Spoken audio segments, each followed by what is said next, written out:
You in school then, or What's that? what are you in school, or you said you do 3D modeling? Like, what do you? Yeah, so I'm an engineering student. Okay. But my first semesters in college were COVID. Well, Yeah. halfway through, and I ended up not getting into mechanical engineering. Mm-hmm. But I didn't do horribly on applying for the other stuff. But I really want to do mechanical engineering. Yeah. Just because of the freedom it offers.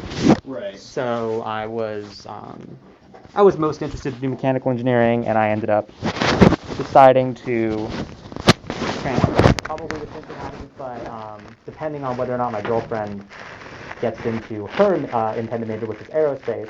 Yeah. Oh wow. Yeah, so we're both shooting for the stars. Yeah. Literally, right? Pair of intellectuals here. Well, sure. Yeah, you're the one that works in politics, man. Don't throw stones. But yeah, so I was we kind of had this decision of like, well, do we want to stay at OSU and try and really get into the OSU program, or do we go somewhere that's going to accept us off the bat and maybe? Yeah. And we're not. I mean, I've been in Columbus my whole life. My family's been here for a long time. Okay. I'll probably come back here even if I do go out of state for school. But I'm not tied to OSU in any way. Right. I'm not exactly. I'm not like a hardcore Buckeye. Yeah, I'm from PA, so I'm not either. Exactly. Yeah. I'll take my mask off too. Yeah, whatever's comfortable for you. Yeah, I've got my stuff on the wall. Oh, well, yeah. I was never much of a football person, but even I know to cheer for the Browns. Yeah. I feel if I grew up here, I'd be a Cincy fan, honestly. Given the choice. Or the Bengals. I mean, hey, listen, it's easier right now, that's for sure. Yeah, oh, absolutely. But just you wait. They're coming right around the corner. Let's hope not. Oh, hey, now wait. We'll agree to disagree on that. Okay, all right. Some things are more important than politics.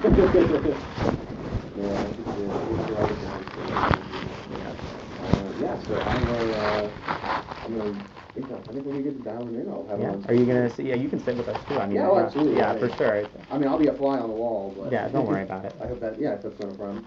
Yeah. And here we go. All right.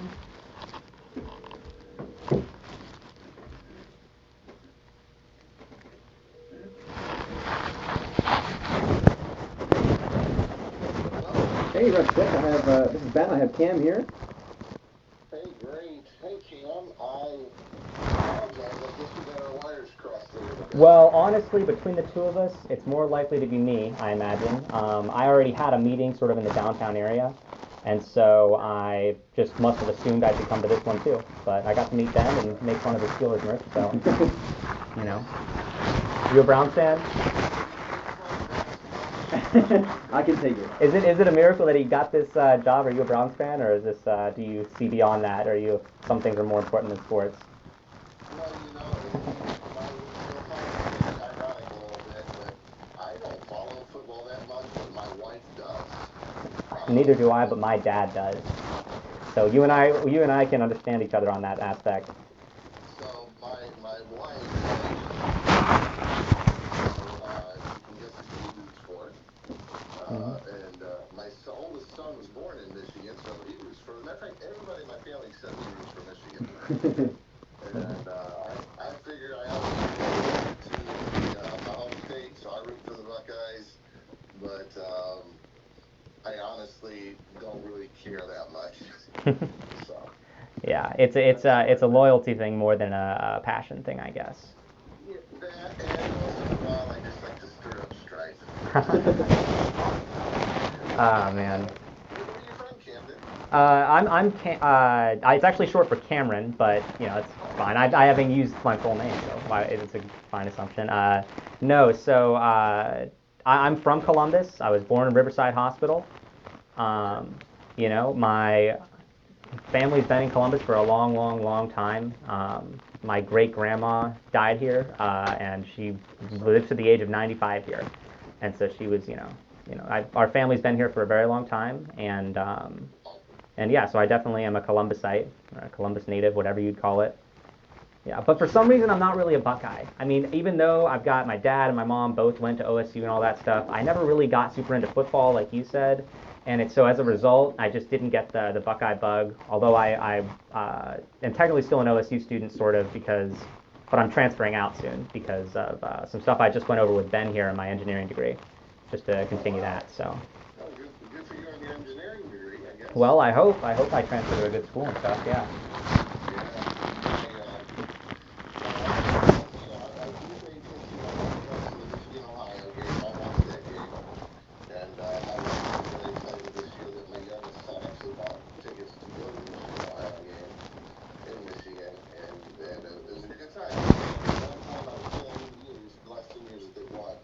Yeah.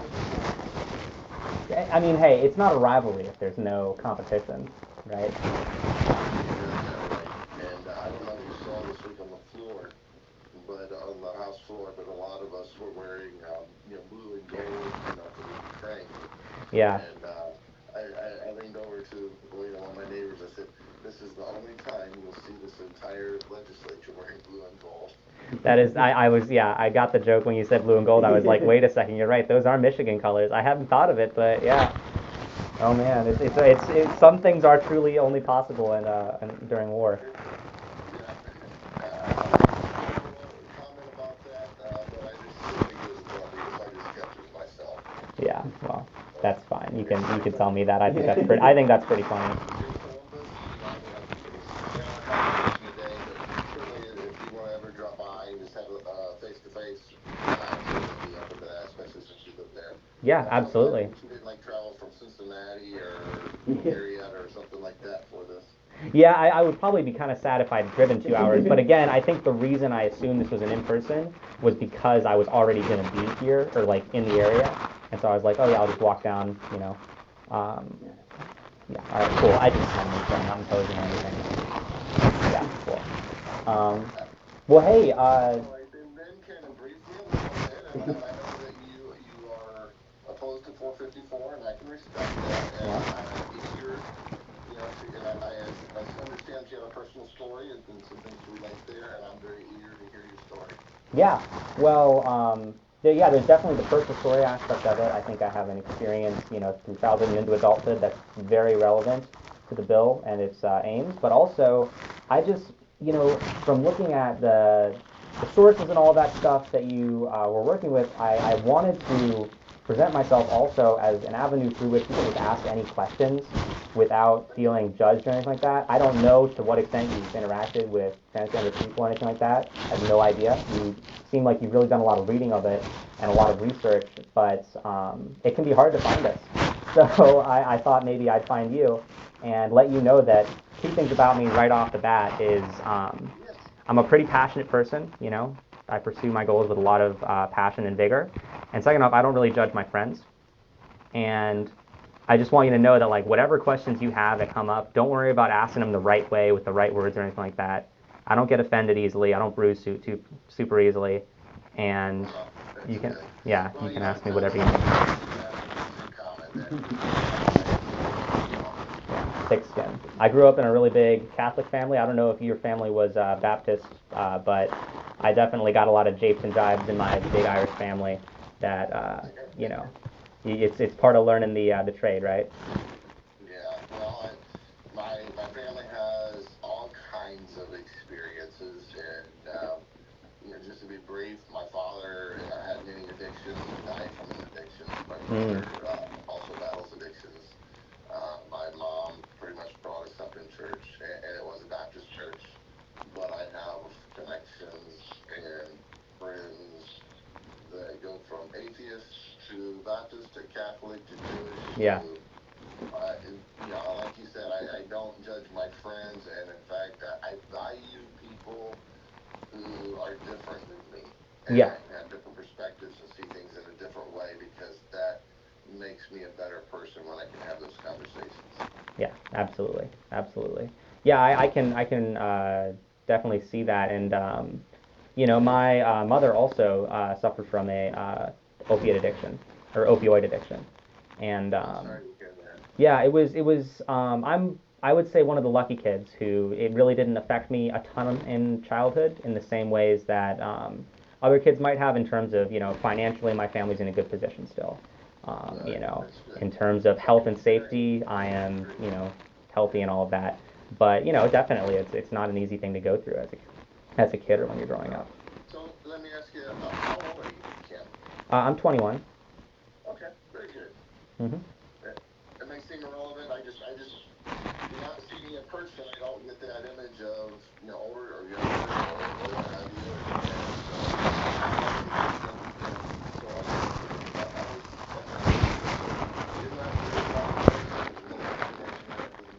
I'm a cusper between Gen Z and millennials. I'm what's called a cusper because I've got technological proficiency of the new generation and a mix of ideology between the two generations. That's what cuspers generally are. Because I was raised by two older sisters that are very much millennial. Yeah, it's just, I mean, it's an anthropological sort of thing. It's a, you know, yeah. No, absolutely. Yeah, I'd love to. So I'm glad to get a good introduction and all that. I feel like there's a lot of understanding there. And yeah, so I'm transgender. I was a transgender kid, as Aaron Brewer said, right? But I am also a transgender adult. And, you know, for the last year and a half, I've been transitioning. And during a lot of my time in adolescence, I was not able to transition due to a myriad of external factors. One of which was a therapist that advised for watchful waiting. Okay. And I believe the exact term was that we need to wait and see and try and understand what's going on here and work on a lot of other aspects of yourself before we even consider any of that stuff. And, you know, well, I'm getting a little bit ahead of myself because, you know, it sounds like you don't have any pressing questions right off the bat of, like, anything about being transgender or anything like that, but maybe you'll have some more and feel free to cut in. My experience as a kid growing up was actually maybe different from a lot of the standard sort of ways you hear about transgender kids, right? I mean, a lot of times people say, oh, transgender kids, they'll start out like, oh, ever since I was 5 years old, I knew I was a girl. Or ever since I was 6 years old, I knew I was a boy, and I hated all these different things, right? But for me, I just very, very vehemently avoided the concept and situations in which I had to confront gender at all, right? And I always sought out environments where I could be free to express myself in ways that were more effeminate or perhaps just didn't have any sort of gendering to them at all. And that always made me feel very comfortable. And for a long time, I was just kind of a little bit of a strange kid. But I think the first time that I really had an experience of gender dysphoria and had to start thinking about who I was around 11 to 13 range was when those thoughts started to creep in, those doubts started to creep in, because I was very active in my community theater and in some larger theater productions and like groups around Columbus. And growing up, I really loved the freedom of expression that allows.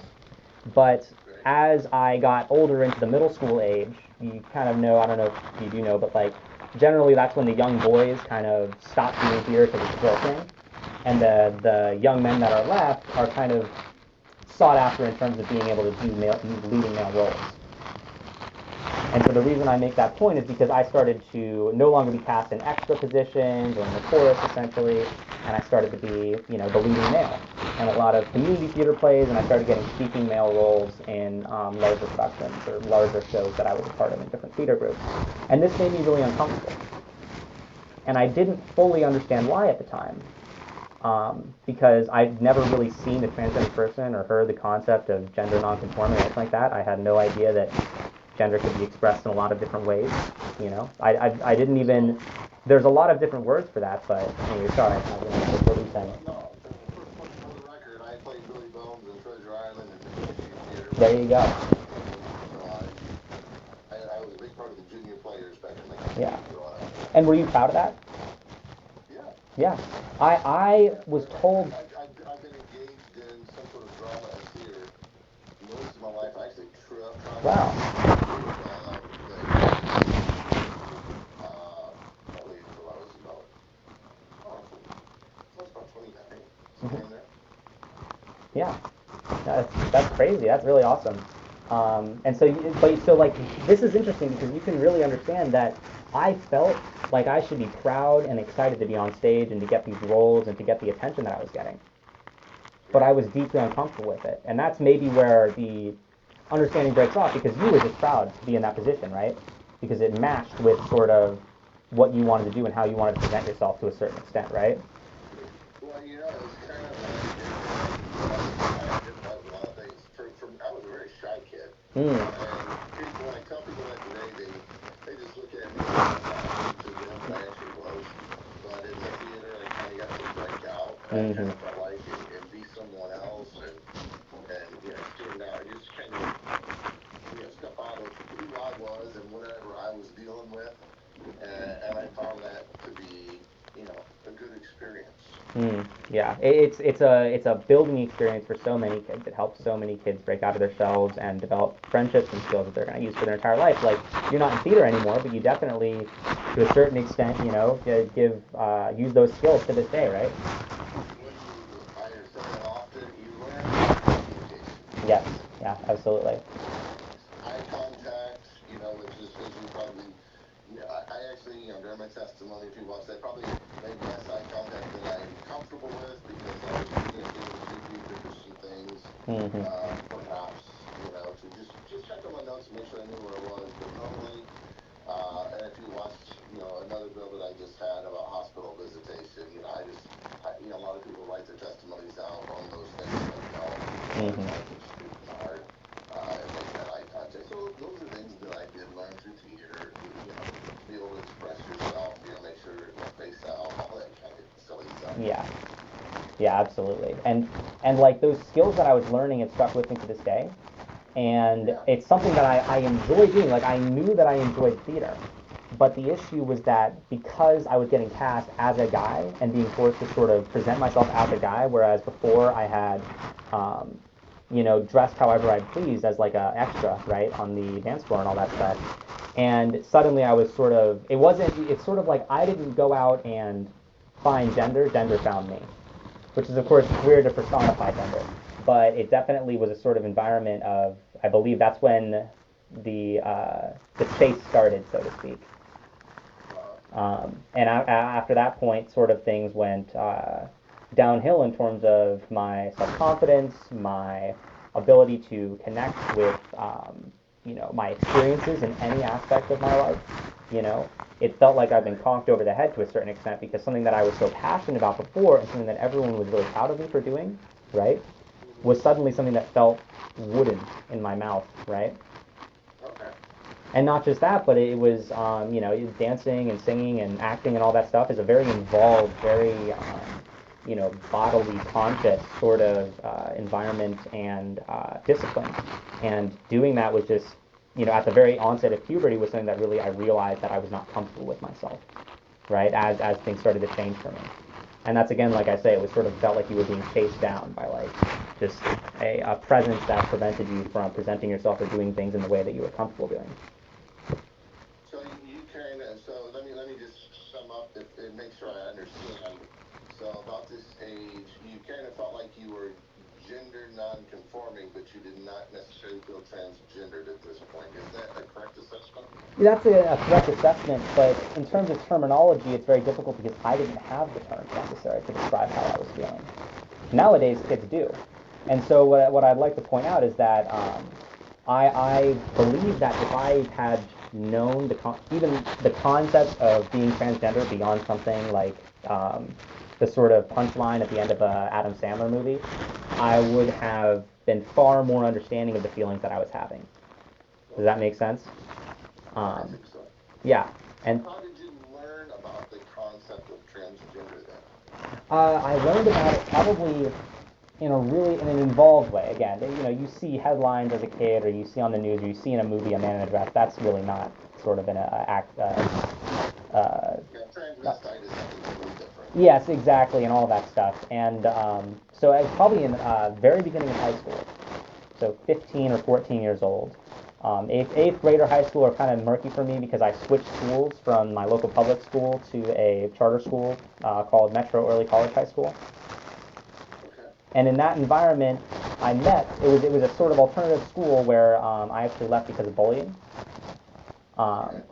and it was sort of not last resort. I had other places I could have gone. I could have gone to Waterston or I guess St. Bridget's during the eighth grade year, just some Catholic high schools or some Catholic schools in the area. But I chose to go to Metro Early College High School, and I May I ask didn't. what were you bullied for? I was just bullied because I presented myself and acted very differently from a lot of people.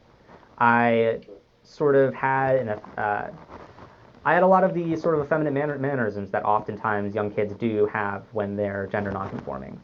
And Okay. I think a big thing about this is that like there's a lot of young children who are gender nonconforming, but it's not until puberty and sort of adolescence begins that it, generally speaking, becomes dysphoric, which is to say the seriously distressing aspect, right? And that's what happened to me. Okay, so you had some effeminate characteristics. So help me understand. So are you assigned female at birth or assigned male at birth? I'm assigned male at birth. Assigned male at birth, okay. And now you are, okay, so that helps me understand. Because I was assuming the opposite because of the name Cameron, I guess, which you should not assume. My name is actually Cameron. That's my legal name, and it's my middle name. My first name is Christopher. My dad is Christopher C. Ogden. My dad's Christopher Chan Ogden. This is a little bit of an aside, but you may find this interesting. My dad is Christopher Chan Ogden. I'm Christopher Cam Ogden. My grandfather is Christopher Columbus Ogden. His father is Christopher Columbus Ogden. And then there's a skip in the generation and another Christopher something Ogden. But we're all Christopher C. Ogden. And I am the first one that isn't a man, obviously.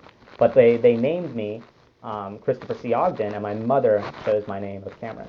So it's kind of interesting that, and that all leads down to you, getting an effeminate sort of vibe from my name.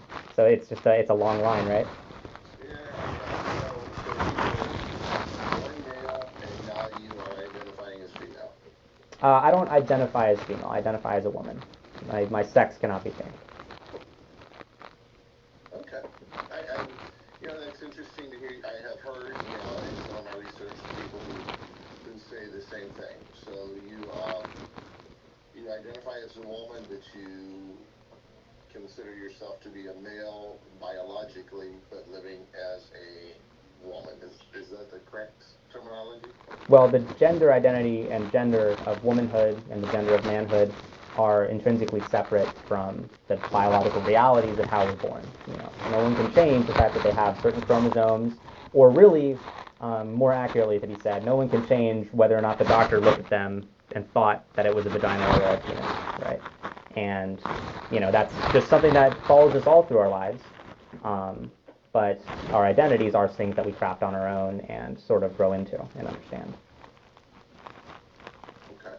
And I suppose craft is a tricky term, but it definitely always felt like I was already living with a identity as a girl and woman, but manhood chased me down and sort of forced me into a box that I was really, really uncomfortable with, and that was when I realized that I did not want to, continue to develop the way that I was developing and all that. I understand.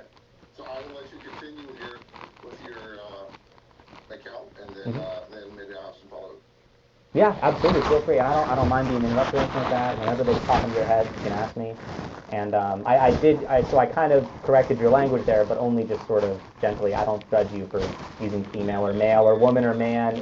I interchangeably use them as well. I'm being very careful to kind of try and use the right language here because, medically speaking, it is different. Anthropologically speaking, they are sort of different terms. Cam, I absolutely love you. I love this conversation. I don't get offended very easily, and I love the fact that that's how you started off with it as well. Mm-hmm. And I don't feel judged by you, and I don't feel judged by me. Fantastic, yeah. And as you can tell, as you already acknowledged, that I've dug deep into this, and I hear many people not everyone uses the same terminology or the same language consistently along the way. Let me ask, are you familiar with Blair White? Oh yeah.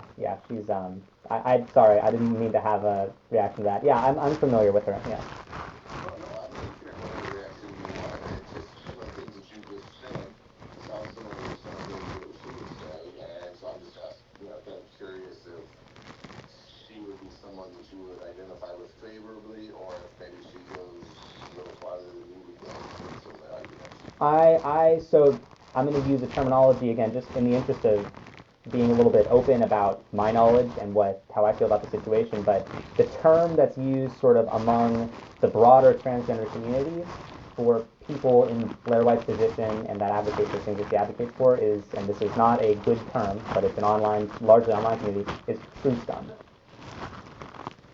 Repeat that for me. True scum. TRUSCUM. And I haven't sought out her videos to watch them, so I can't be 100% sure if what I'm about to say is 100% what she advocates for. just to be clear, you're bringing up someone that I am aware of and have watched a couple of things about, but I don't know every treatise or anything like that.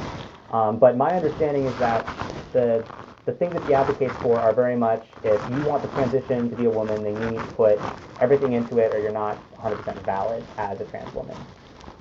Or you have to accept that your dysphoric feelings are a mental illness that you are trying to cope with, rather than accept that it's an identity that you yourself are, acting through, which is a very, very different. I've not heard that discussion. But I've heard, the main thing that I've heard from Blair is that she realizes that she is biologically a male, but she chooses to live and identify as a woman.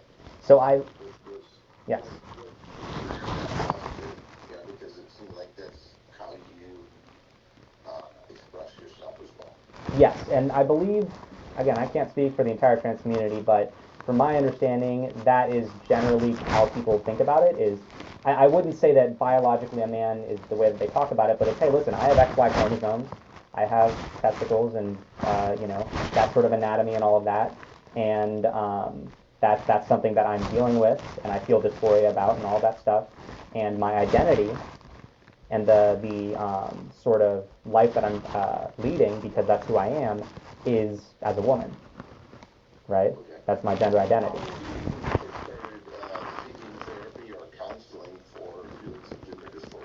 So this is an interesting question, because I started seeing a counselor, a therapist, when I was in second grade for ADHD and for anxiety related to school, not related to anything to do with my gender.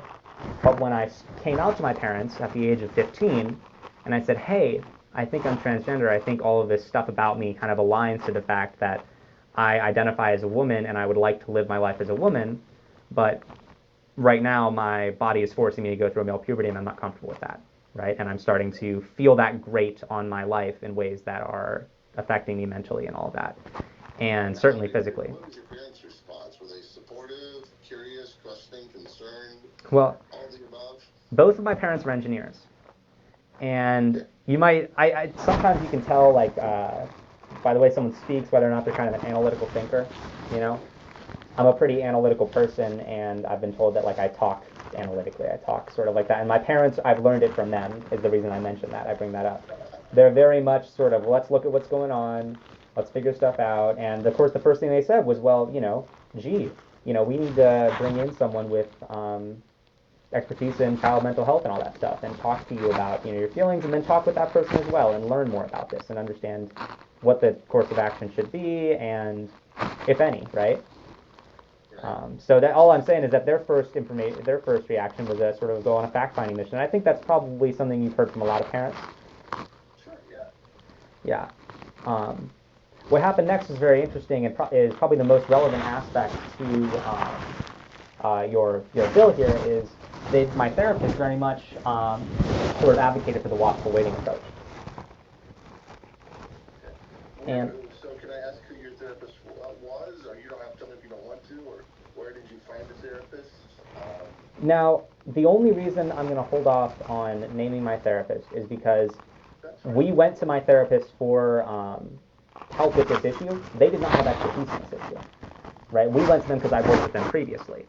And so to say, oh, this specific therapist gave me poor care, or care that didn't, lead me to the best outcome, when they weren't acting within their expertise, they were just working with someone that they already had a relationship with. Someone who was not necessarily educated in gender dysphoria, is what you're telling me. And that, in essence, answers my question. They were relatively educated in gender dysphoria, but they did not work with many transgender children. Their brother was transgender, so. So yeah, so they weren't fully uneducated and all that stuff, but it's just worth noting that we sought out a mental health professional that said, well, I see that you've got a lot of anxiety. One of the things that they talked to me about was they said, you're having a lot of trouble with dissociating away from your body. and we need to try and reconnect your thoughts and emotions with your body. Because one thing that would happen is I would sort of get these anxiety attacks but not realize I was having them. Because I spent my whole high school, a lot of my later middle school, walking around 3 feet behind myself. That's really what it felt like. Right? And so you can imagine it made it hard to dance. No, I'm kidding. I'm just joking. Yeah. Yeah, I know. Anyone can dance. You don't have to be good at it. No, so you can see why this is somewhat relevant to the HB 454. It was actually when I was listening to your testimony, my first thought wasn't to have a conversation with you until, well, first off, your opening statement made me feel a lot more like I could talk to you, right? Which was Yeah, exactly. And I think I've heard this in the testimony, but I know people who come off on these things and they're flamethrowers. Mm-hmm. And that's Rambo. I don't think that helps anybody. Mm-hmm. And my profession, I'm always careful, which I think came out in the testimony, is I'm not trying to impose my religious views on anyone. Mm-hmm. But what does happen is my pastoral experience teaches me to care about who they are, where they are, and to try to connect with people. And that's what I bring to the legislature from my pastoral experience. It's not saying, well, you have to believe like I believe, or this or that, or let's shift the Bible, or anything like that, and we're definitely not approaching this bill that way. But the idea that, I'm going to ridicule anyone or mock anyone or not have compassion on someone. And, Mm-hmm. And what you did not see was that, before testimony, when I walked into the room, I just walked right across to all the opponents and I shook their hand and thanked them for coming. And stayed afterwards and had dialogue with them. These are the other representatives or people there that were opposing the bill in terms of just there to watch? Yes, they were there. They were fine. They were very respectful to me. I was very respectful to them. But yeah, they were there because they were interested Mm-hmm. in the bill and wanted to be. They had enough of an interest to be there personally. And and they, by their presence, they were kind of making a statement, but they did a great thing. And as I told the legislator, I said, he didn't know who I was. He never seen a picture of me, just from the bill. And I said, thank you for coming. I'm glad you're here. He says, and who are you? I said, Gary Click. He said, he just looked at me amazed and he said, why were you glad I'm here? There you go. Everyone deserves to have their voices heard. Yeah. And I think he was surprised that somebody would listen to him. And we talked in the time before the testimony. We talked after the testimony. Other people there that I didn't leave until they were done talking. That's great. And because that is not how we solve problems. No, it isn't. When you reach a chasm between you and another person, you can throw stones or you can build a bridge. And exactly, and that's yeah. what I really appreciate. I'm glad you. Well, your opening statement had the exact effect that you probably hoped it would, and I thought, man, this is someone I can really sit down with, or sit down across the phone of, and talk to and figure stuff out with. So, anyways, I don't want to distract from the the main line here for too long, but I did want to ask. So, how many people who are transgender? Thank you, I appreciate it. I just got some water from Ben here. How many people have you spoken to that were transgender, like in a personal context like this, or worked with, or had been a pastor of? Probably, I don't want to be very personal. Understandable, yeah. Anything or conferences that come in and I'm a Christian, I have no clue that I'm being representative. And have no but I will tell you that I am currently engaged with people to an extent who are transgender. But they don't. They're younger, and like I said, they're not politically aware. I understand. I've not necessarily had the conversation with them. Okay. And you haven't discussed, you haven't sort of discussed what it's like to be transgender or their emotions or anything like that with them in terms of the specifics on that, or? Well,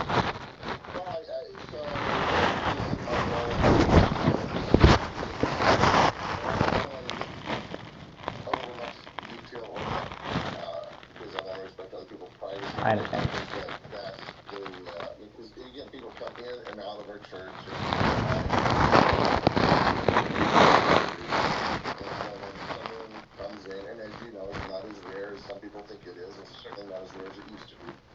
And so when someone, pops in and with a friend or something like that, I don't think it's appropriate that my first conversation is, "Oh, you're transgender." Yeah.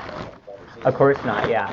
Yeah, I kind of came in here to specifically talk about that because I figured that's kind of, again, like, I know you're a polite person. It's like asking these sorts of questions can require setup, it can require a sort of environment where, yeah.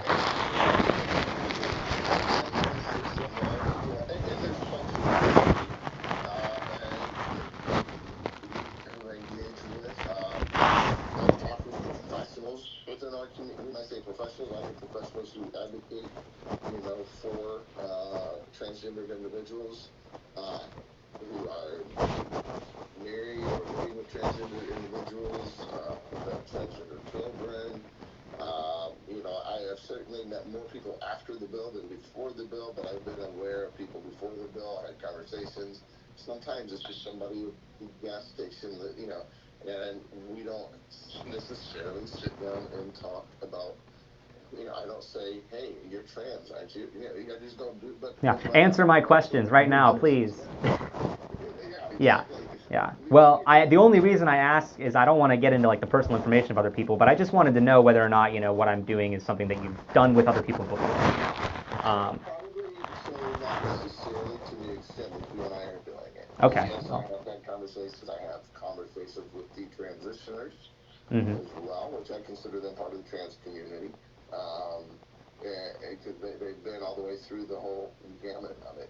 So I've had those conversations with them. They inform a lot of what I think. But again, there's other people that I know that I'm connected to that I have had some, potentially maybe even within my family, though I don't want to make that part of the discussion. No, that's fine. You don't have to. I'm sorry. This is getting a little bit too detailed because I just wanted to get a general idea before I went into my transition and my experience with gender dysphoria. How much detail, how much sort of stuff to put on at the start versus, if you'd already met a bunch of people who are trans, it might be all sort of a record player. Yeah, understandable. I wouldn't expect you to not know anything. I love the fact that you reached out, Cam. I really do. All right, yeah, I'm glad to it. So moving forward, going into after I came out and after we sort of got this guidance, I didn't stop working with a therapist. I kept working with a therapist on my anxiety, they diagnosed me with depression and anxiety and all that stuff, and specifically I had a lot of issues with dissociation, and it was continually sort of said that like, well, we've got to work on, your whole person and all that stuff, and at first, I absolutely agreed with that because I knew that there was a lot going on in my head, and I would like to say that I'm more mature than I used to be for sure, but back then I was still a very sort of thoughtful person, and I was willing to accept that maybe, my idea of exactly who I was wasn't correct at the first pass. Looking back, I somewhat wish I'd trusted my own instincts more, but it wasn't the first year or so of my working with therapists and that sort of thing. The first year or so, it was definitely, I would say, valuable. But you can't put a timeline like that on mental health to a certain extent. It's a sliding scale for everyone. But after that, it became clear to me that like I was kind of in this never-ending loop, and I was not going to get a reprieve from the dysphoric feelings that were growing within me. My voice was getting deeper, my facial hair was coming in ways that I was not comfortable with. My chest was broadening, all of this different stuff that really made me feel uncomfortable. And it sort of felt like trying to work on that mental health aspect of things. While at first you're making progress, it feels like the landslide slowly increases speed while you're still crawling up the mountain.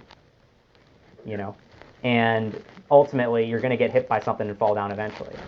And So it became less productive and less effective to continue to just talk in circles about issues that kept cropping up because of my own direct distress with the way that my body was developing. Yeah, and so I ended up ultimately by the time I was on late 16 or 17, so about a year later or so, I started to sort of look for ways that I could try and prevent my chest hair from coming in, permanently, that sort of thing.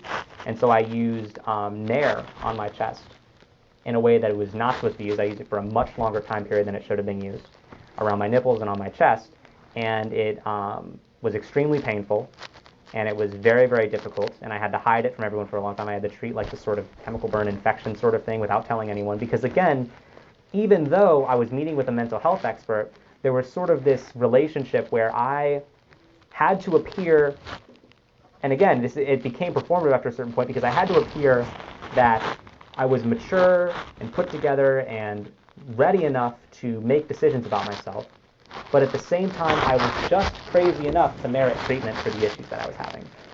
And it's an impossible thing to do. It's dancing on a razor's edge, and you're always going to cut yourself when you do that.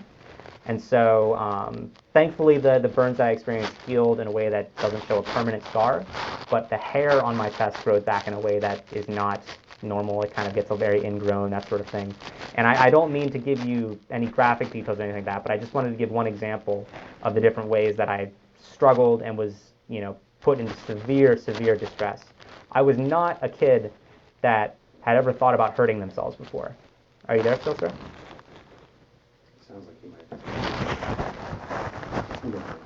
all right.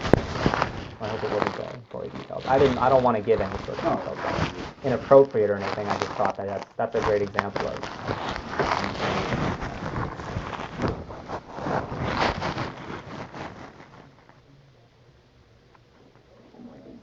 I guess we got disconnected there. That's all right.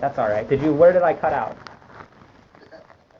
Well, you were saying you don't mean to something from these graphic descriptions, Well, I didn't want to make you uncomfortable. Everyone's got their line in the sand, and I don't intend to go anywhere near yours. I've been a pastor for a long time. I understand. You're not going to shock me. I've sat in the confession booth at least on one side of the screen.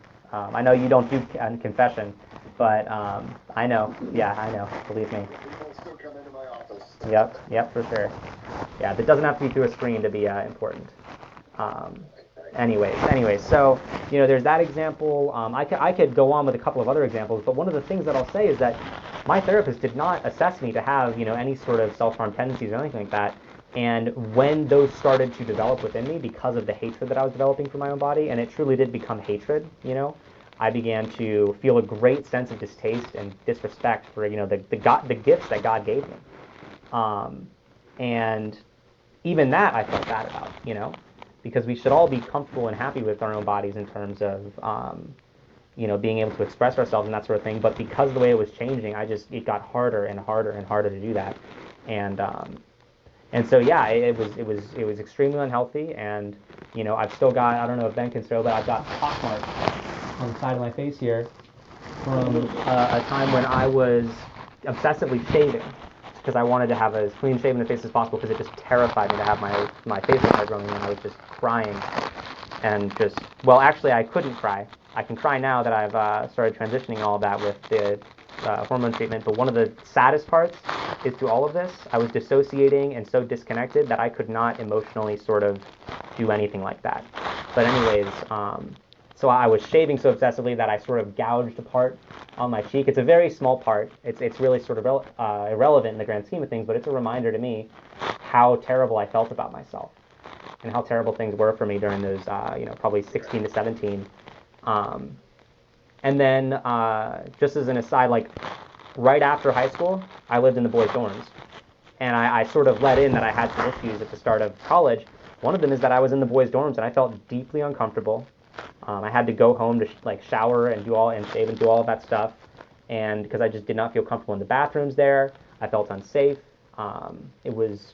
Felt like my skin was crawling all the time, and it was perfectly nice boys. There was nothing wrong with the environment other than just my deep uncomfortability with being forced to be assigned to sort of male spaces and be in that environment.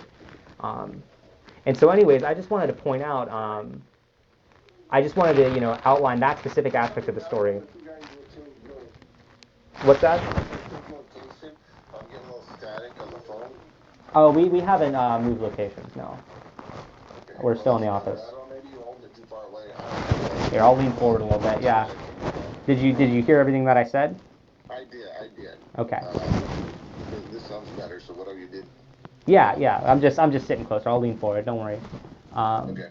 So yeah, and this is the part where it's a little bit more of an emotional testimony, but I couldn't cry, I couldn't smile genuinely, I couldn't do all of these different things that kids are supposed to do, because I just was so damn disconnected from my body, and I hate to swear, but it was just incredibly awful. And not only that, but the worst thing of all was that I couldn't properly, feel a connection to my body in the way that I used to, even when praying. I felt cut off from everything and completely alone. It was utterly awful. And through all of that, I was asking, please, can I just have something to help? I honestly didn't even fully know about puberty blockers at the time. But if I did, I would have asked about them. But I did know about hormone replacement therapy, and one of the things I said is, listen, let me try it for a couple months to block my testosterone and do these different things and see if it works, because right now I was in so much pain. And this is age 17? 16 or 17, yeah. Okay. Yeah, it was utterly awful, and it only got worse until I'll say one of the things that helped me a lot was COVID, which is horrible to say, but I went home from the dorms. I was with my mother and father, obviously, doing online classes and that sort of thing, and I was able to spend a lot more time sort of on myself in ways where before I was being forced to constantly exist in male spaces, right? And again, I don't have a problem with men necessarily. I have a problem with everyone telling me I'm a man when I'm not, And that was sort of the environment that was causing me to deal with that. And also, as I got older, I sort of made peace almost sort of with the fact that, like, okay, well, I guess I'm going to be like this forever. So, like, it was sort of like once my facial hair had grown in, I just felt dejected and defeated, because now it's here forever, essentially. Once my shoulders and that sort of thing, my chest. You don't think you'll ever get laser surgery? Well, that's an extremely. What do they call it? Electrolysis. Electrolysis, yeah. I'm sorry for using the wrong words. Don't worry about it. I don't think you'll ever do that. I believe I will, but the issue is that doesn't necessarily work, specifically on like facial hair that's very strong, like mine. Okay. I have thicker hair, and it doesn't actually always work. It's FDA approved to be permanent, but it doesn't always work. And also, it takes about 3 or 4 years of weekly appointments, and it costs about $5,000, which, as an engineering student right now, I do not have the money to do. And I will, just as an aside, in terms of speaking sort of on behalf of the trans community, most trans people do not make enough money to do that. I spoke with a therapist. I've started speaking with a new therapist recently, and she has PCOS, which I think you're aware of, right? I am not. So that is a relatively common, I think 15% of women have it. It's a hormone imbalance where young women will develop some facial hair. And it's kind of, you really should look into that. I don't want to, push your research in any direction or anything like that, but the experiences that those women have are very, very similar to the experiences that trans women have in terms of feeling dysphoria. There's an interesting video that I would be willing to show you where a young woman with PCOS, I'm pretty sure it's PCOS decides to let her facial hair grow out for the first time ever. She's like, I'm going to try it, I'm going to see it. And towards the end of the video, she was doing like vlogs. She's like, no, I can't do this. I hate this so much. I'm like, I feel so uncomfortable, not just with my face, but my entire body. And she was just like, she was very emotional and raw about it, I believe, if my memory is correct.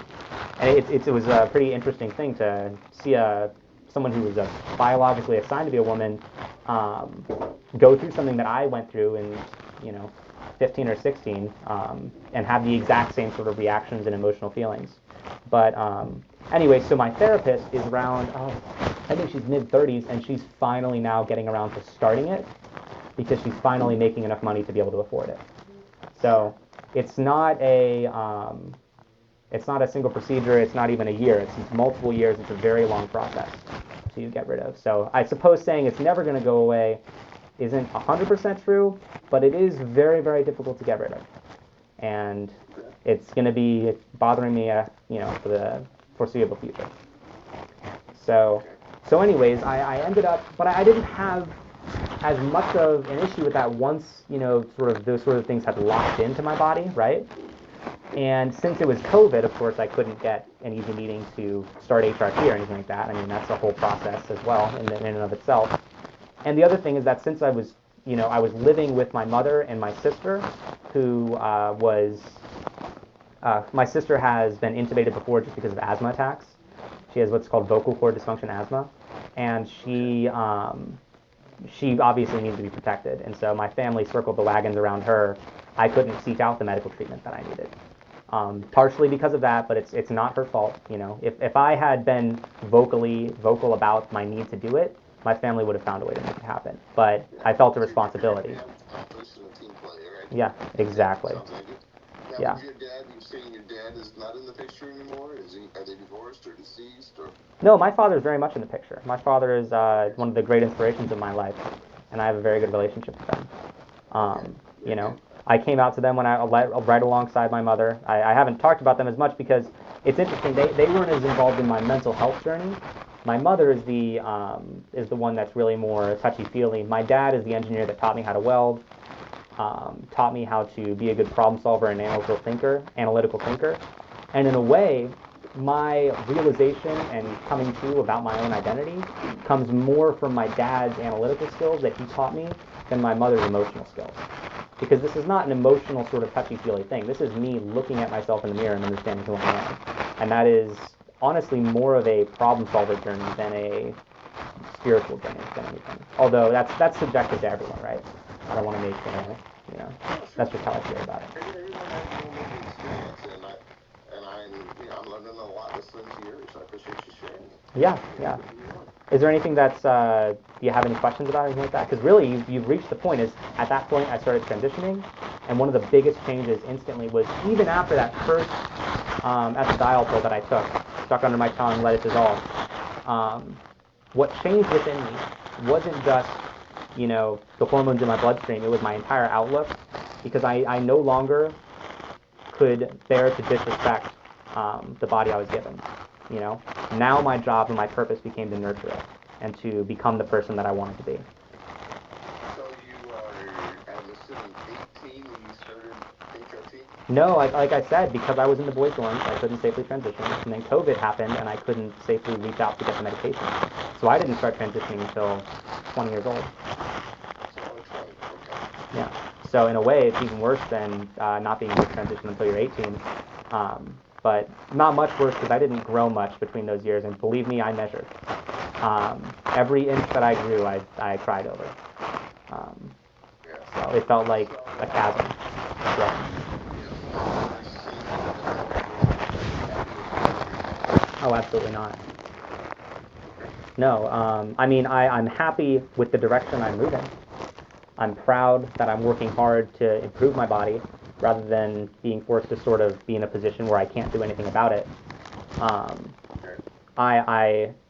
For the first time, I'm working out again more than I did before. I'm preparing to hike the Appalachian Trail with my girlfriend, which we're really excited to do, hopefully next year. We'll see how far we get. A lot of people drop out, but we're going to stick with it as far as we can. I know guys doing it piece by piece. No, we want to do it all at once. In fact, this spring break, we are going to the Smoky Mountains to hike a section of the Appalachian Trail there to sort of get a feel for it. We've both hiked and camped a lot, but never together actually, funnily enough, even though we've been dating for about 3 or 4 years. Yeah, and what's funny is she out of Send me some pictures of your journey. I absolutely will. I'll even send you a picture of just myself in general, so you can see that I would say that since I got this haircut recently, sorry. Since I was scrabbling for the card on the table there, since I got this haircut recently, I've started to pass as a woman more often, and this is actually something I wanted to discuss with you. Have you ever heard of passing privilege? No. So that's, yeah, so this is sort of, in these sorts of conversations, this is one of those things, one of the reasons I really wanted to sit down with you, because you can meet and have small chat with transgender people all day long, but unless you're really existing in those spaces, there's a lot of different parts of the experience that are just, we don't talk about a whole lot with, people who aren't going through the same stuff as us, because, I mean, why would we, right? It's not really relevant to you unless, you're really interested in it. So passing privilege is the concept that some people are able to pass as their gender identity, some people are not.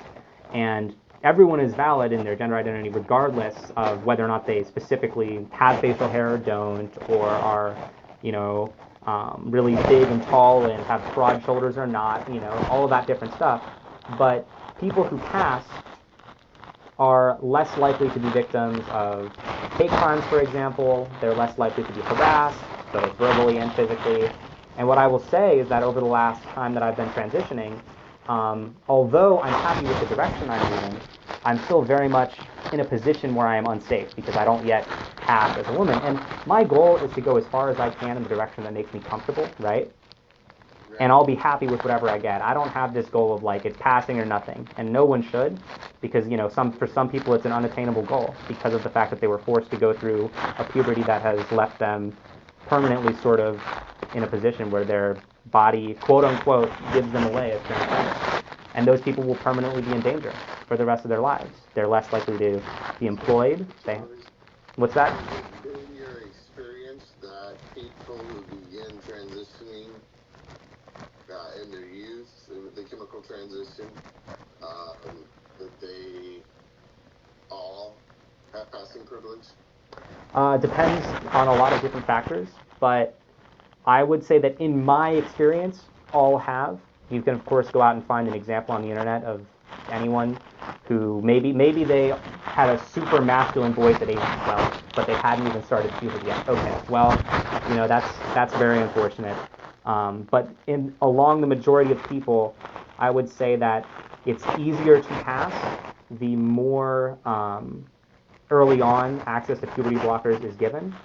And fundamentally, passing privilege, I think, is the secret ingredient to why all of those studies that prove access to puberty blockers lower suicide rates, increases like income, increases sort of happiness and all that, lowers anxiety. I would think that passing privilege is the reason why. Because even if you can look in the mirror and have done everything you can to be happy with yourself, sometimes you're walking down the street and someone says, "What the fuck is wrong with you?" Or in my case, I was sitting at a bar and someone came up to me and said, a man came up to me and said, "What the fuck is wrong with you?" And this was a couple weeks ago, and I'd just gotten this nice feminine haircut. I was dressed femininely and all that, and we kind of had to leave the bar because that man was sort of behaving inappropriately. He wasn't hurting me, but he was behaving inappropriately, I will say. I don't need to go into the details. No, and that's sort of thing that's happened more and more as I've transitioned. And, one thing I will say is that I don't know how many detransitioners you've spoken to or what their situations are, but people who start earlier tend to have lower rates of detransitioning. And that's been my experience personally, with other people in the trans community, and it's also just been what I've seen in the data. But one thing I feel like I need to get ahead of myself here and stop myself. I don't want to have like a very scientific, fact-based conversation because, I mean, I'm not a scientist. And yeah, I just want to be clear. I don't want to be like, well, my source says, or your source, that's not a productive line of discussion necessarily. My entire goal here is not to convince you of anything. Yeah, exactly. And I'm not trying to talk you out of being trans or tell you, especially, and as you're well aware that the bill only applies to minors, does not apply to adults. Absolutely, yeah. But that's what you're talking to me about is your childhood experiences. Exactly. As an adult, I feel like you could sit down in front of a 16-year-old whose parents are sitting next to them, and they're saying, "Well, my child was pushed on hormones and they detransitioned," but that's still a child that fundamentally, they're still figuring things out, and ultimately, like, you don't know what their family situation's like. Whereas I'm an adult who sort of can look back and understand my situation. And even most notably, I wasn't someone that was put through sort of conversion therapy, right? I was treated very much sort of in a non-affirming but non-disaffirming way, Well, basically, the watchful waiting is what you're telling me. Yeah, and it irreparably damaged me. So let me ask you this: did you ever think about taking your life? No. Okay, good for you. I'm glad. No. I'm very, very glad for that. And do you attribute that to, because of course many, suicidal ideation is very high. Mm-hmm. So to what do you attribute the fact that you never thought about taking your life? It would be a sin. Okay. Because you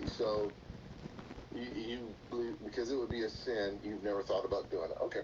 No, I mean, that's sort of been a thing about me, is like, I sort of choose to live my life in my faith in a way that I am comfortable with, and ultimately I knew that no matter how bad it got, like, that wasn't an option.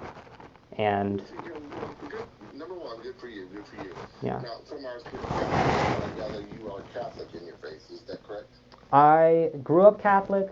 I chose not to be confirmed.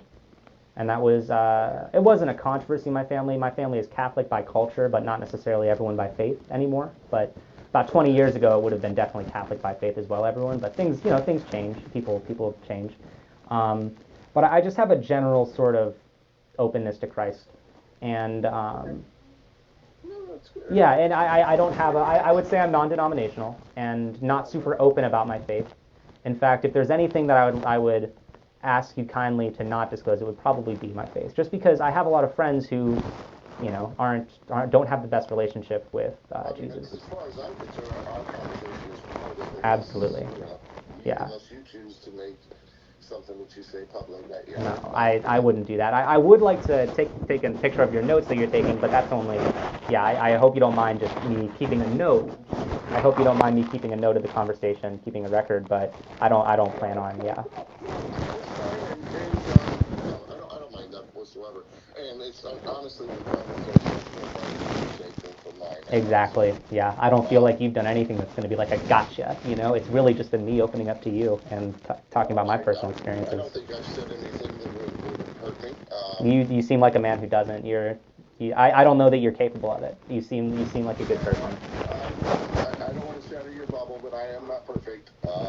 You're not perfect, but you also, I mean, I'll say it seems like you got to work hard to embarrass yourself. I think you're pretty good with, presenting yourself as the person you are, which is a good person, and. Well, those are very kind things that you say.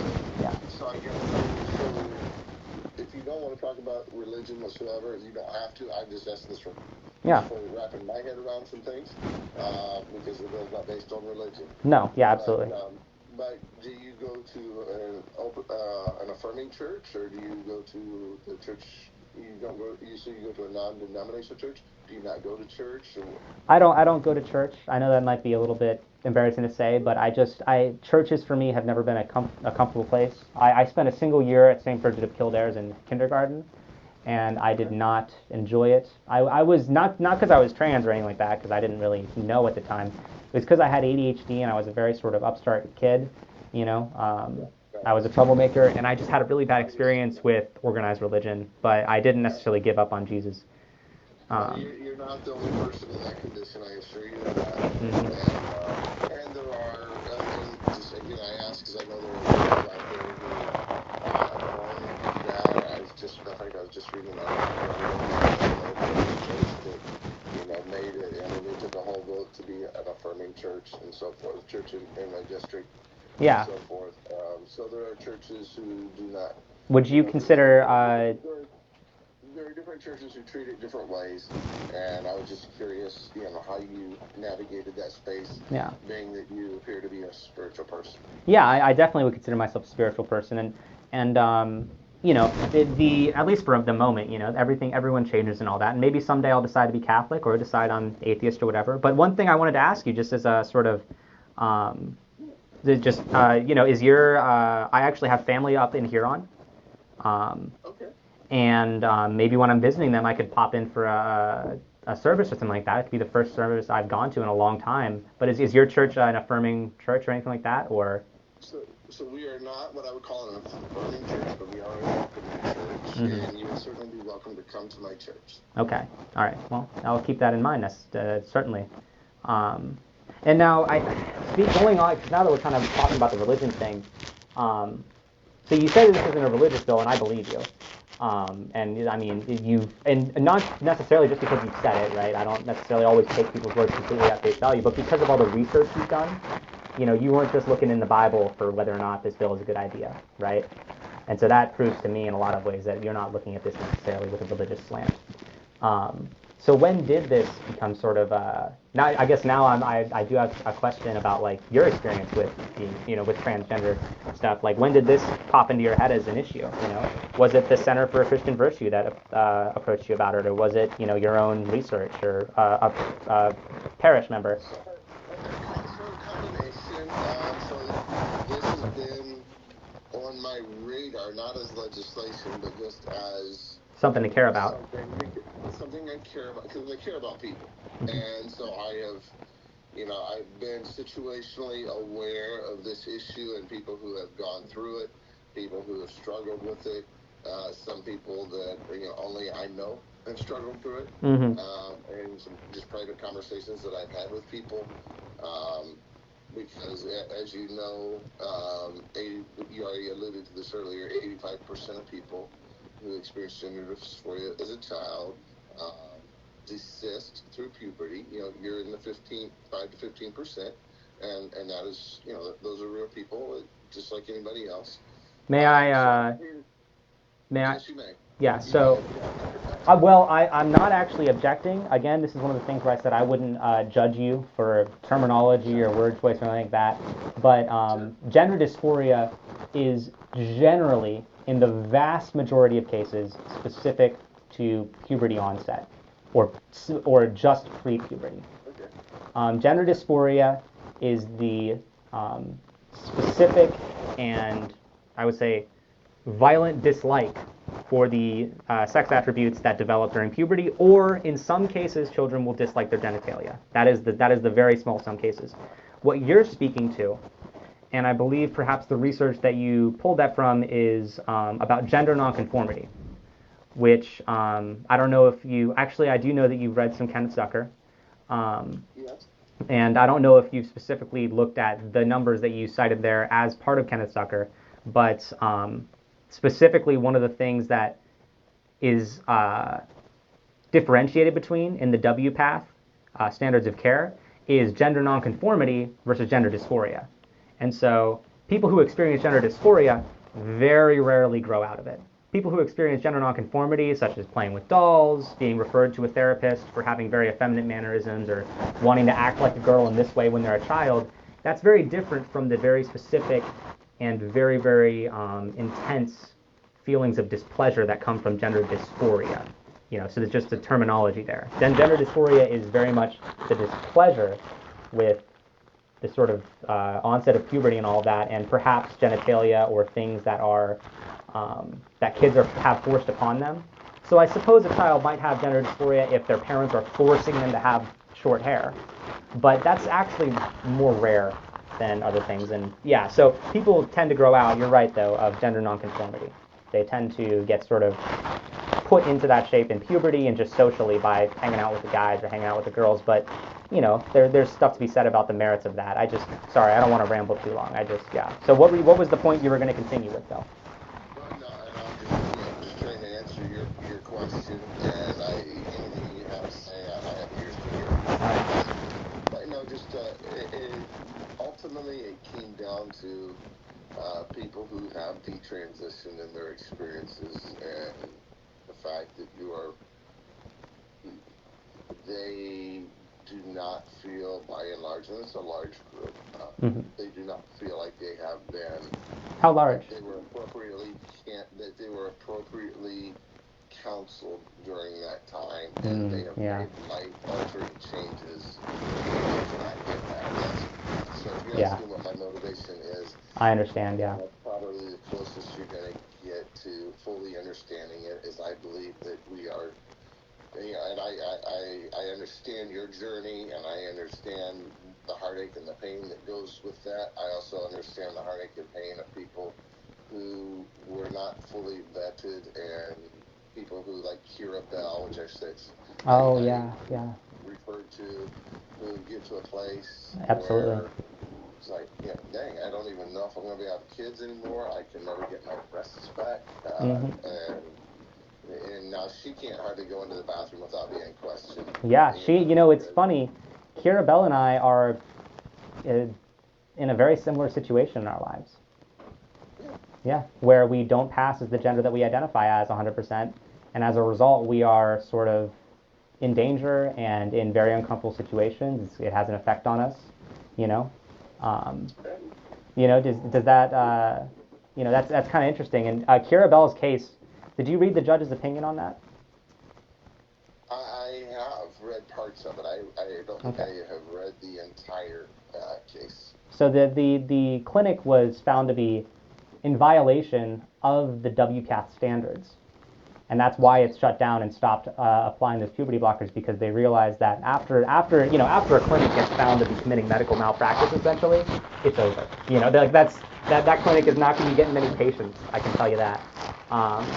You mentioned in your testimony that you'd like to meet with the Thrive Center, some people from the Thrive Center. Have you done that? From the which center? The Thrive Center, the Nationwide Children's Hospital Center that works with. We are in the process of that. Mm-hmm. We are setting up an IP meeting with them right now, actually. So I find that I'm really encouraged by that. We have had talks, and yeah, so that's absolutely, it's like I told, which is one of the reasons why in the beginning, this is really is that I am open to discussion with anyone. I can tell, yeah. And I want to hear all voices. I don't want to exclude anybody. Yep. We have to hear every side of this issue as Absolutely. we go along. And sometimes we learn from each other. And so anybody who is, I'm not going to sit and listen to somebody, cuss me out for more than 5 minutes. No, I mean, you don't have any self-respect if you're just going to let someone talk down to you, Right. Yeah, exactly. But if somebody wants to do like you I value that conversation. We get to the same page. Probably not. So, I just want to be direct, but I definitely want to hear you, and I want to respect you. Yep. And there may be things along the way that maybe we tweak some things, or or if you're working on if you end up working on that backpack bill, I don't know if you're familiar with the Center for Christian Virtues other activities, but maybe I'll work with that, because I was at a charter school, so perhaps I could take a look at that bill and see if something that I'm interested in. That's just besides the point. I do have, I don't know how much more time you have, but okay, thank you, I appreciate it. Would you like to tell me about detransitioning? Because I actually don't know as much about how many people detransition or that sort of thing, other than just sort of the research that I've had.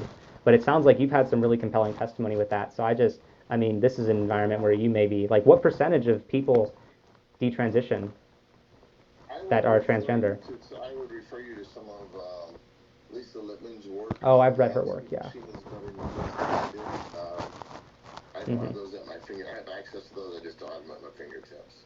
Yeah. Lisa Lippman's work is interesting, because I actually, the reason I know about it is because I used to be a subscriber to one of the subreddits that she pulled. But the subreddit had a lot of, the online community had a lot of controversy when it turned out that most of the people on that community were not transgender. So, the vast majority of them. And of course, then it became a safe space where it's well, I don't know if I'm safe in this space when it's a sort of supposed to be talking about transgender issues, but most of the people aren't transgender, even the ones making the posts. So, yeah, and it's difficult, yeah. Some controversy and over that and so forth. But, I guess I would say her research has been peer reviewed. Yes, yeah, it was. I found that stuff interesting as well, but I don't remember her doing an actual study of transgender populations in general, which is sort of what I was wondering, because it's how many transgender people do detransition? And listen, I used to look at Buck Angel. Buck Angel? I don't believe I've heard of them before now. So Buck Angel is a trans man, pretty extensively, but I've come across him in some of my research. And one of the things he talked about is the fact that there is an online community of 25,000 transitioners. It's just in England, that's kind of how we put it. And so What was the community? Fully transition from the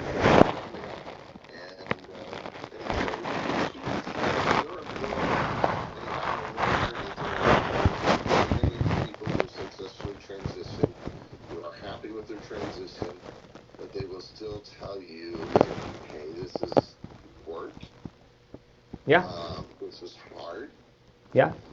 This is difficult, and I am happy with it, but it's not a choice to make in adolescence. And as a part of my testimony, I think part of what you saw there is, the frontal lobe of your brain is not fully developed till you're 24. Mm-hmm. So I always tease Ben, I said, tell him he's still got a couple of years to go. There you go. It's, how old are you, Ben? 23. 23. There you go. It's a fresh 23. Yeah. Yeah, I mean, hey, you're talking to a couple of youngsters here. I know. Yeah. And you guys are keeping me young a little bit. But the idea that even the book, and I quoted from the book in my testimony, is that grow from it. But it tells you that in those ages, your risk assessment, the ability to assess risk is very low. Yeah. And so and this is a book that advocates for, the gender, for the hormone blockers and cross-sex hormones and so forth. So, but even they acknowledge that, and so that's my concern. Because quite honestly, and I'm not saying that you will, but quite honestly, there's the opportunity for you, Cam, to get to a place where you say, you know what, this isn't right for me. Yeah. And you could still, detransition. You could still desist from this, and I'm not saying that you will or that you won't. And I think it certainly is your choice, to the extent that it is a choice. I understand that argument as well. But ultimately, how you deal with your dissatisfaction, your dysphoria, however you want to label it, ultimately that comes to you to decide how you're going to do that. But when you make your choices, the thing that you can be assured of, even at the age of 20, 21, is that you have some maturity behind you as you make this choice. You are, and I think you are probably more mature than the average person your age. Yeah, unfortunately. Sometimes that's no fun, is it? I will say, as much as I will say, you're right that there's a chance I'll end up detransitioning, but the odds that you'll end up trans are actually larger. Oh, you think so? Yes. Well, let me finish making my point, and then I'll let you make that point, because that's interesting. But my thought is that when you make your decisions, you can, I feel rest assured that before you ever started taking your estradiol, and before you ever, do anything else, if you're going to go the surgical route, before you do any of that, listening to you, I feel like that is something that you will have researched, you will have thought about, you will have made an educated choice. That doesn't mean you won't regret it, or that you will regret it. But I will have made an educated choice, yeah. You will have made an educated choice. My belief is that children are not able to make that educated choice. And that's really the crux of the bill. I have no problem. Children can't. You're right. Children cannot make that choice. I have no qualms with you living your life however you please. It would never prevent me from being a friend of yours. And I even feel like this conversation takes us a step towards that. No, I already feel like I'm making a friend here, especially with Ben. Ben and I get along great. You and I might end up having a big fight later, but Ben and I, we're buddies. Yeah. Who knows? I might fire Ben and hire you. Oh, crap. Well, okay, unfortunately, yeah, I'm going to stick up for my buddy Ben here. No, what I was going to say about that is, yeah, I mean, you're absolutely right that kids can't make that decision 100% on their own. That's one of the things is the Tavistock case, the Kiara Bell case. They didn't ban the Dutch protocol. They just included the consent of a panel of experts that must, Rejected, yes. Yeah, And yeah, exactly. And so, even in that aspect, it's not necessarily about the banning of it completely, but about the uh, making easier of a educated decision. And that's why the parents and the therapist and the child all need to be educated about it. And what broke down for me, and again, kind of circling back to my experience, was my parents didn't get the education that they needed. My therapist was not, educated in the field in the way that they needed to be. And that's one of the reasons that I don't want to like name them, because it can be like, they were doing the best they could with the knowledge they had. And I, of course, didn't even know really 100% the severity to which my issues were going to develop to, the next year or two as my body continued to develop. But, the last thing that I think... What's that? Well, tell me how there's a higher risk of me transitioning than you detransition. Well, because you have a very large interest in the trans community. And people who tend to start to do research into this sort of thing, by and large, again, I'm kind of teasing you, just be 100% on you. You're a kind of guy you take me seriously, and I really appreciate that, but I'm teasing you a bit. I was kind of teasing you, but it's 100% happens where usually it happens in activist circles. And there's no data that's going to support this because it's an impossible thing to study. But a man or someone who, presents themselves as a man will come up and be like, I really want to help out with, helping with the transgender activism on campus or in the country club or in all these different places, or, helping this different thing. And it turns out that they were actually trans the whole time. And so compassion towards trans people is something that actually can be a pre-marker for people who maybe are transitioning in the later life. But I'm teasing you. I think that you're a person who's also very, developed in their identity and all of that. And I think that you're definitely the right kind of person to make those sorts of assessments about people. You said, I think you're a mature person. I think that you've made an educated decision about this. Part of me, and this is the most thorny thing I'll say, I suppose, is I think a therapist and a parent working together are also able to make that decision. And that's I don't want to. I know I'm not trying to convince you of anything, but you're definitely really. What? That's a very common statement. Yeah, I'm not trying to. No, you're advocating for what you believe, and that's the right thing to be doing, Cam. You should be doing that. All right, well, I appreciate that. And that is probably the in this case. So let me give you. Let's take about 5 more minutes. Yeah. Yeah, for sure. Is there any change in legislation that would make it palatable for you? More palatable would be the exclusion of puberty blockers from the banning. I don't know that I would still support it, or that I would support it, but it would be considered. It wouldn't be court mandated or legislated child abuse then. So if in this legislation we said we're not going to ban puberty blockers, but we will ban cross-sex hormones, that would take you one step closer to. Yeah, I wouldn't say that it's 100% acceptable, only because even the sort of banning of cross-sex hormones sort of furthers this really unfortunate narrative about them, that that they're not useful tools for understanding your identity. Just to be clear, like. One of the things about the case of Kiara Bell and the case of many detransitioners that baffles me so much, and the reason I wanted to ask about how many you've really met with and all that, is because I just described to you the immense pain and suffering that I went through due to the testosterone running through my body. And it was really almost, I would imagine, months, or not even a month into puberty starting, that I started to feel that, because of those change and all of that. So to continue to use those hormones to the point where they become permanently changing to your body would require a level of self-harm that is almost astronomically, painful, because it was astronomically painful for me. And now my experience isn't everyone's experience, but these sorts of changes, the permanent changes of hormone replacement therapy, do not, sneak up on you. Puberty doesn't sneak up on people. You're in puberty, right? It's the same sort of thing. But I'm sorry, I want to get back on track here because that was a little bit of a ramble.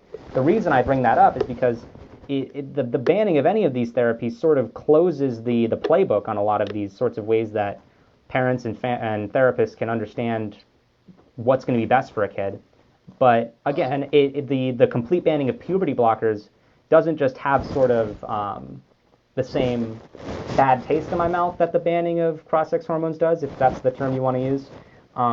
But it's honestly crosses a line to the point where you're saying that the kid that I was doesn't get to have any help at all simply because there's a less than 0.5% chance that they'll end up regretting it. When in reality, also, the puberty blockers do not have any permanent effects. So it's kind of difficult for me to understand why that's still in the bill. And again, I'm speaking from a place of partial emotion, partial looking at the data, but a lot of sort of my, again, I'm informed by my personal experience, of course. Well, first of all, Cam, you said you're 21? Yes. Well, first of all, let me just say you're a good person. Thank you. I appreciate that. Despite having a conversation, you have a good heart. I appreciate that. You are, again, I don't know that you'll appreciate me saying this, but you are advanced beyond your years in your maturity level, I think. And well, I had to grow up fast. Yeah. But also the amount, those people grow up fast, but they're not as mature as you. Because you're able to have a very adult conversation in a very adult way. And I've talked to a few people, I've talked to one of my gay friends, I'll put it this way. And I've told him, I said, there are extremists on both sides, and that's something that he agrees with. And I said, you and I could be the kind of people that set the example on these dialogues and on these conversations. I'll be right on the other side of the bridge, building it with you. Yeah, and so we can have conversations, and the way you carry yourself in your conversation was very mature and very respectful. Mm-hmm. Not every 21-year-old knows how to do that in issues that are a lot less significant than this. And this is very close to my heart. I was very worried. In fact, the only reason I was nervous going into this meeting because I did not want to be disrespectful, and I knew that with how emotional this issue is to me, considering the trauma that I've been through, I knew that there was a chance that I could lose my cool. I don't generally lose my cool, I think you can tell that I'm a pretty measured person. But, when you're dealing with emotions like this, it can be tough. But I feel a little proud of myself right now, actually, that I've been able to keep it together. You should be proud of yourself, and anyone in your community should be proud of you because you're a leader.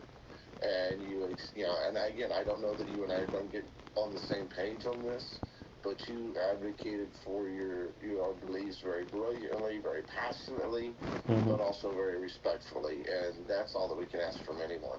Yeah, and just again, as my last sort of stance on it is the banning of hormone replacement therapy, or as you said, cross-sex hormones, is something that I have issues with, but don't believe is directly harmful in the same way that the banning of puberty blockers is. Because the banning of puberty blockers, I'm sorry, I know that you only have 5 minutes, so I did want to mention this because I was thinking about this last night. You mentioned in your testimony something that caught my eye, where you said that puberty blockers and transitioning hormone therapy or hormone replacement therapy is on the same train. You use that term. I did.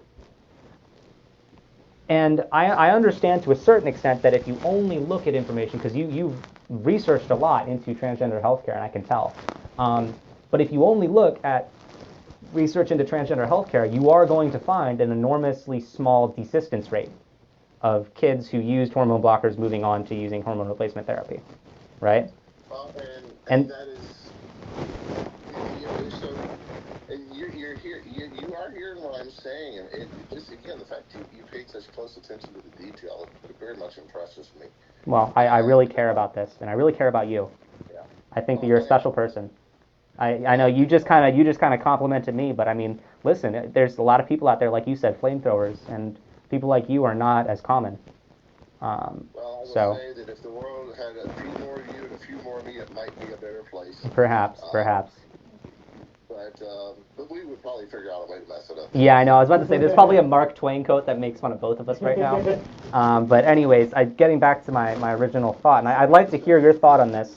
Have you looked at the... I think I did allude to this in my testimony, is that virtually 100%. The reason that I say they're on the same train, the reason that I oppose hormone blockers is because while there is an 85 to 95 desistance rate when you just leave things alone, when you administer hormone blockers, those are actually mind-altering drugs. Because the hormone blockers, 90 to 95% of the time, maybe even 100% of the time, lead to the cross-sex hormones. And then the cross-sex hormones. So those things, and also you understand the puberty blockers affect other things. They affect your mental development. They don't just, when I say that, totally aside from your secondary sex characteristics. I understand. Yeah, I understand that there's been very, very... You're good. Yeah, hormones play a very good, strong role in the development of your brain, period. Aside from all those things. So you're stunting your mental development in ways that have nothing to do with, sexual identity or gender identity, or however you prefer to phrase that. And you are locking someone into, in my position, you're locking them into the dysphoria that they have already experienced. And then the next step is the opposite sex, cross-sex, the HRT, however you want to phrase it. It is the next step, and then so you direct that person into that person, which naturally leads them into, about the time that it is common. Because right now, yes, this is.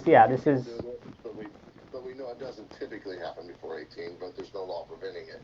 Then you go into those surgeries, and then I think, and this is my perspective, is for a number of people, and this is, not just my perspective, but what I hear from detransitioners, is you get to the end of the line, and then ultimately for them, and I'm going to use their words, not my words, is that they realize and then that's when they have a higher suicide rate, 20 times above that, which is normal. And that's when they also begin having those regrets and detransitioning. So that's why I say it's on the same train, is because it's a very long train. Yeah, but the administration of the hormone blockers puts them on that path, that is the most likely outcome for them. And so that's why I say that's why I say it's the same train. I understand. And I think in the point that Representative Liston she's a very sweet person.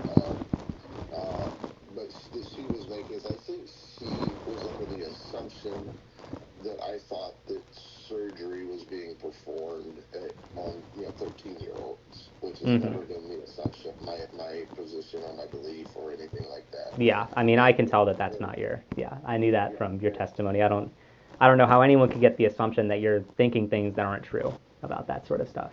The only thing I was going to say is just to continue the point. I'm glad that you elaborated on that. I really am. And but what I was going to say still kind of I do want to say, which is the usage of puberty blockers, is extremely common actually in cisgender children.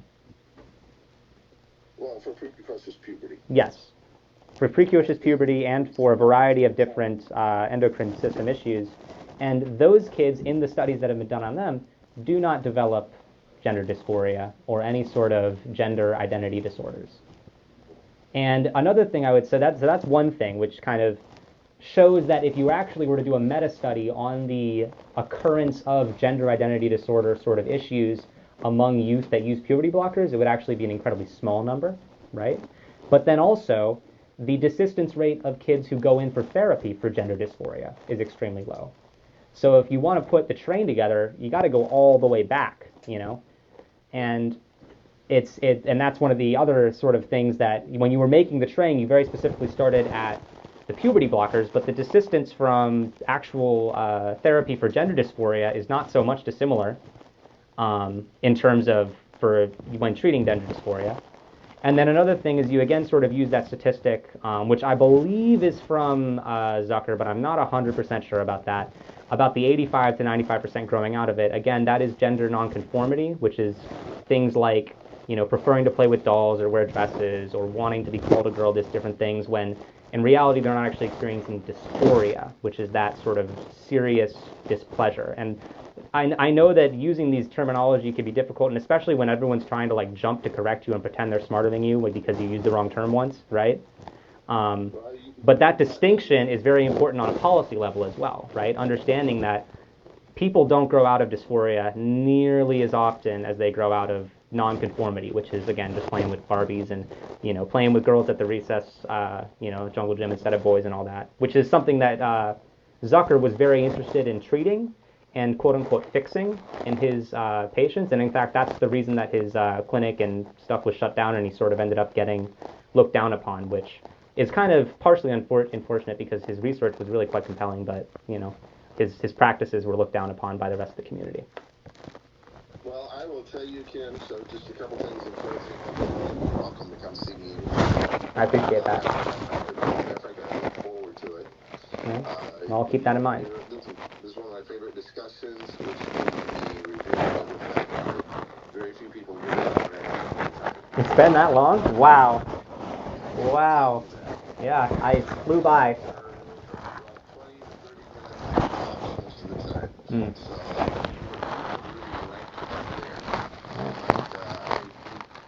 It's this and doing your taxes, huh? In terms of waste of time. No, I'm kidding. This is not a waste of time at all. Not at all. I feel like it's ooh, wait, we're in a government building. So, yeah, Ben's on overtime now. Oh, well. So, but you're welcome, and I appreciate the thoughtfulness that you put into the discussion. Mm-hmm. I appreciate that you recognize the thoughtfulness that I put into the discussion. That means a lot to me because that was my goal from the very beginning, was to be thoughtful, kind, and caring, and compassionate. Mm-hmm. As we have this discussion and not let it get off the rails. And so I'm sure that you and I will connect again, and I look forward to that. Yeah, absolutely. I think I'll definitely reach out to you again. In fact, I'm also considering reaching out to some other members of the committee, just because, this was such a great experience.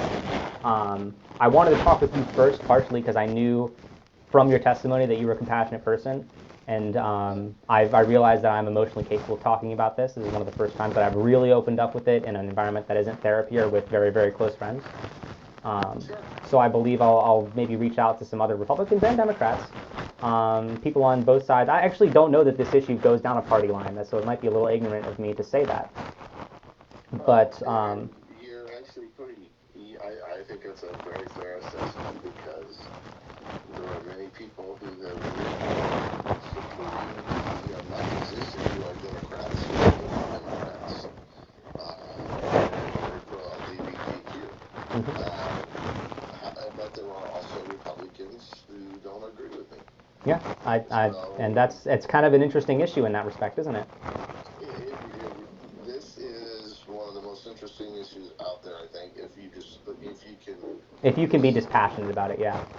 That's exactly what I was looking for. If you can be dispassionate about it, just look at the issue from that perspective and the dynamics of this issue. It is really an interesting study. Yes, yeah, and I think that, we're up for a great adventure. I'd like to implore you to, I don't think I'd be doing my best job advocating if I didn't implore you to think about my experience and I'll just leave it with a respectful sort of, it's a tragedy what happened to Carabelle, right? Right. Why isn't it a tragedy what happened to me? That's my only thing that I think is really kind of, I was thinking about that as we were talking about Kira. I was like, we're really in a similar situation. And it's interesting how society looks at it very differently and decides that Carabelle was, a victim of medical malpractice. I was a victim of medical no practice. I did not get the help that I need in any shape or form. So yeah. Point well taken. Yeah, but I don't want to try and hit you too hard with the rhetoric. I just wanted to leave you with that as kind of my last sort of thing of, I am here to advocate for trans youth. Absolutely. But I respected this conversation, had a great time, and I appreciate your time so much. All right, well, God bless you, Cam. You have a great weekend. Yep, you'll be in my prayer, sir. Thank you. All right. Well, thank you, man. Thank you for setting this up. I think I owe you one, man. This is really great.